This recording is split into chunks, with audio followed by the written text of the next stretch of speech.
You know, this is an interesting topic because I can't tell you how often we run into challenges with this, and we've had you know, folks from the county come and talk on the show, and I'm sure at some point I'll have Bob Enriquez, our property appraiser, come on and talk about it too. But far too often, homeowners don't understand square footage. They don't understand how to measure it. They don't understand how to get the number. And you know, we'll have someone call up and say, you know, I have a 3-2, 1,500 square feet, and then we look it up and it's 800 square feet. And then they're including the garage and all these different types of things. So I want to talk about it. Zillow did an article about it on how to measure it, but I also want to talk about the county resources that you have available to you to determine your square footage, as well as to determine if there's a potential error or misunderstanding about your square footage. So as a real estate agent, the very first place we go to verify square footage is the property appraiser's office, because you know, that's what generally we're going to advertise the property as having square footage that matches what's on the county records. Because in a lot of instances, if you're using a number that doesn't match what the county has, you either have an unpermitted addition or you want to dispute the measurement. If you have documentation that shows that the measurement is different than what the county shows, that it's incorrect, and you've got the proper permits, then that's a different scenario. But you know, you can go to, in Hillsborough County, it's hcpafl.org.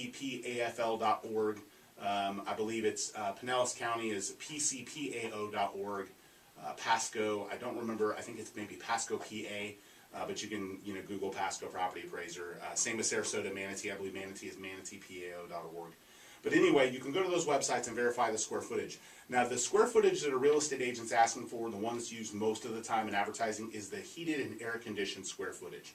So rooms that aren't air-conditioned don't normally incorporate that. And if you've added a window unit or something like that, that's generally not considered heated and cooled, you know, air conditioning. We're talking about stuff that is, you know, drywalled in, real rooms, heated and cooled air conditioning. That's what we're talking about for the square footage of the home, and that's the number we generally use. That doesn't mean the other footage isn't valuable or that we don't use it in the total square footage, but most people are talking about the heated and cooled square footage, and that's where you get that information. If you're thinking about putting your home on the market, it's important for you to look at the property up on the property appraiser website, because you know, when you talk to us about selling it, that's the first thing we're going to look at to verify value, to help you market it, and to help understand what it is that we're going to be selling. There are many times mistakes on the square footage, so it's best to work that out ahead of time, or figure that out ahead of time before you put the home on the market, versus the home's under contract and now you have someone disagreeing with the square footage of the property. So you have to make sure to properly document differences from what the county shows, or properly challenge the county measurement. So as far as, you know, measuring the square footage, you know, there's, you know, everyone seems to, you know, kind of do it a little bit differently. But when you have the home appraised, an appraiser is going to measure the square footage of the home. He's going to compare and contrast it with what's listed in public records. So if there's a huge disparity, it's going to throw up some sort of red flag. If it's close, then the county number, they probably validate it. But if you've got a property that the tax roll shows 2,000 square feet, and he goes out and he only measures 1,500, you know, that's an issue that could impact your home's value. So, you know, measuring your home can be important for you to know that your square footage is accurate. So for most people, the gross living area of a home is you know, what people talk about.